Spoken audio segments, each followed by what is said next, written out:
challenges of life that we face sometimes that are very unexpected many times.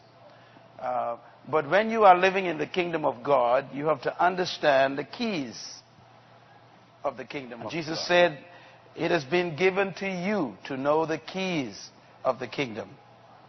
And tonight we want to focus on part 3 of the key of faith in the kingdom, but from a different perspective that you may normally have heard. We want to talk about the power of kingdom faith. Say that with me. The power of kingdom faith.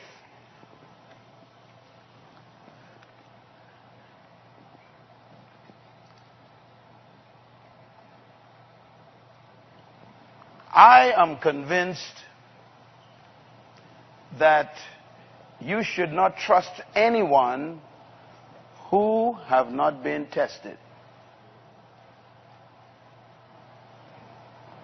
Don't trust anyone who have not been tested.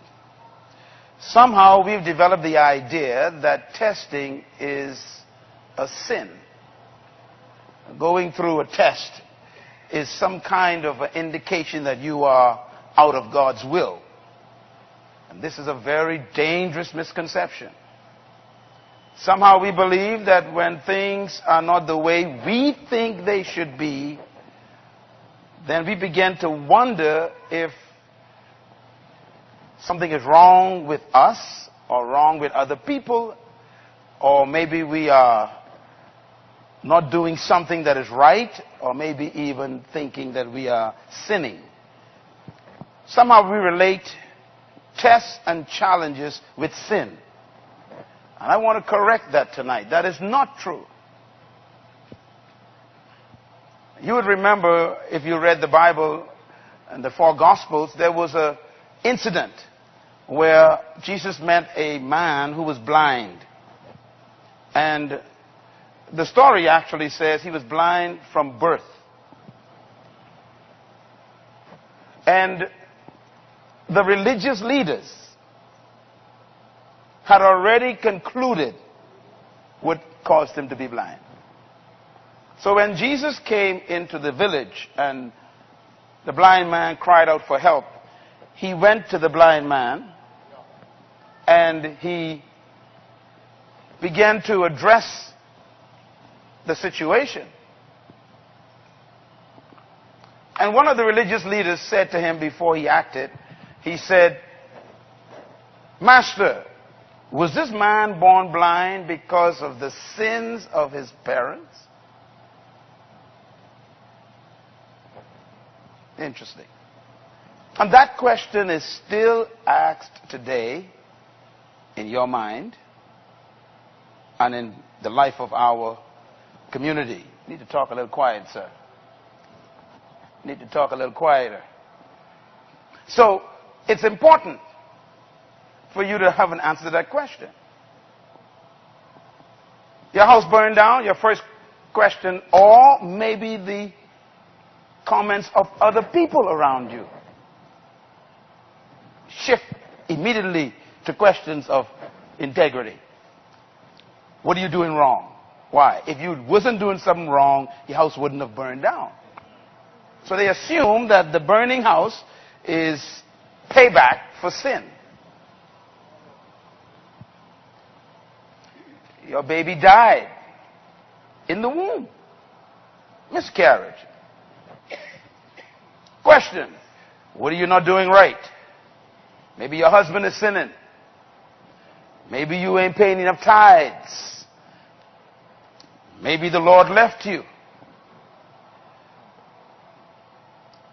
And they build this massive case against the experience of something that seemed to be negative. This is a very common human experience. So here's Jesus facing an issue where a man has a physical problem he cannot see, and the religious people have already concluded why he's blind. They say he's blind because his father and mother must have sinned, as if God gets you. if you sin? And Jesus answered wonderfully. He said, this man is not blind because of anybody's sin. He said, but this blindness is for the glory of God. Now there's a shock.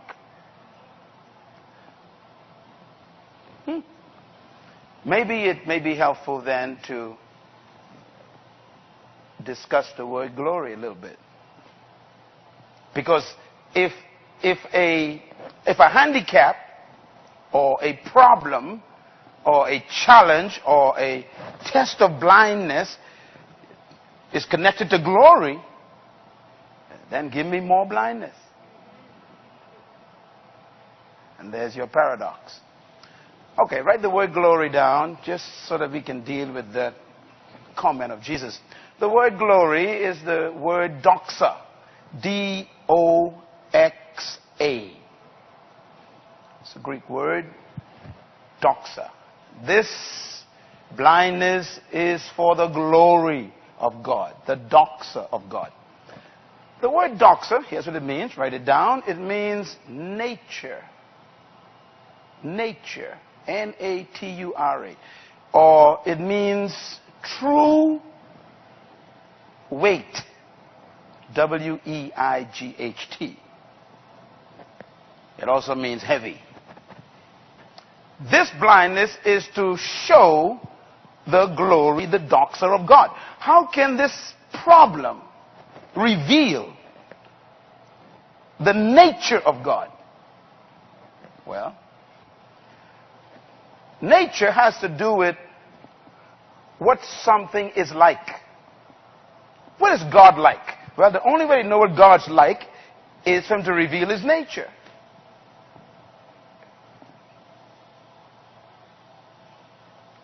You can only know how strong someone is when they try to lift something. Huh? So you can brag of how strong you are as much as you want. The test, everybody said test. The test is what you can lift. So the test reveals your true nature. Are you really strong? So testing is not demonic activity.